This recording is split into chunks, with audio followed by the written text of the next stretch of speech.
ભાવનગરમાં નીકળનાર રથયાત્રાનું route checking હાથ ધરવામાં આવ્યું। તારીખ 7 જુલાઈના રોજ શ્રી જગન્નાથજીની રથયાત્રા નિમિત્તે આજ રોજ હલુડિયા ચોક, બાર્ટન ચોક અને મામાકોઠાના અંદરના વિસ્તારમાં લગાવવામાં આવતા પોલીસ બંદોબસ્તનું ચેકિંગ હાથ ધરવામાં આવ્યું હતું, જેમાં દરેક પોલીસ સ્ટેશનના પીઆઈ, એલસીબી, એસઓજી અને ડી સ્ટાફના પોલીસ અધિકારીઓને સાથે રાખીને ભાવનગરના એસપી હર્ષદ પટેલ દ્વારા ચર્ચા વિચારણા કરવામાં આવી હતી। Reporter Ayub Rathod, time story news, Bhavnagar.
આજરોજ ભાવનગરમાં નીકળનારી રથયાત્રાના રૂટના હલુરિયા ચોક, બાર્ટન ચોક અને મામાકોઠા વિસ્તારના અંદરમાં લાગવામાં આવતા પોલીસ બંદોબસ્તના ફિક્સ અને ડીપ પોઈન્ટનું એનાલિસિસ કરવામાં આવ્યું।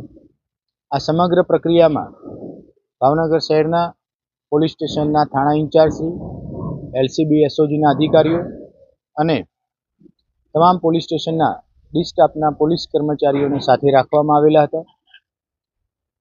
આ પ્રક્રિયામાં અંદરની બાજુ જે પોઈન્ટ લગાવવામાં આવે છે એના વિશે ચર્ચા અને ચિંતા કરવામાં આવી। કોઈપણ પ્રકારના પોઈન્ટની જગ્યા અથવા ત્યાં લગાવવામાં આવતો બંદોબસ્ત બદલવા પાત્ર છે કે કેમ, કોઈ જગ્યાની સંવેદનશીલતા ઓછી હોય તો એમાં બંદોબસ્તની સંખ્યા ઘટાડી અને નવા કોઈ સંવેદનશીલ પોઈન્ટ ઉપર બંદોબસ્ત લગાવવા માટેની સમગ્ર પ્રક્રિયા આજે આ 3 કલાક દરમિયાન હાથ ધરવામાં આવેલી છે। રથયાત્રાનો બંદોબસ્ત શરૂ ન થાય ત્યાં સુધી અલગ અલગ સેક્ટરના રોડ ઉપરના અને ડીપ ફિક્સ પોઈન્ટ માટેનો આ એક્સરસાઇઝ ભાવનગર શહેર પોલીસ તરફથી શરૂ રાખવામાં આવનાર છે।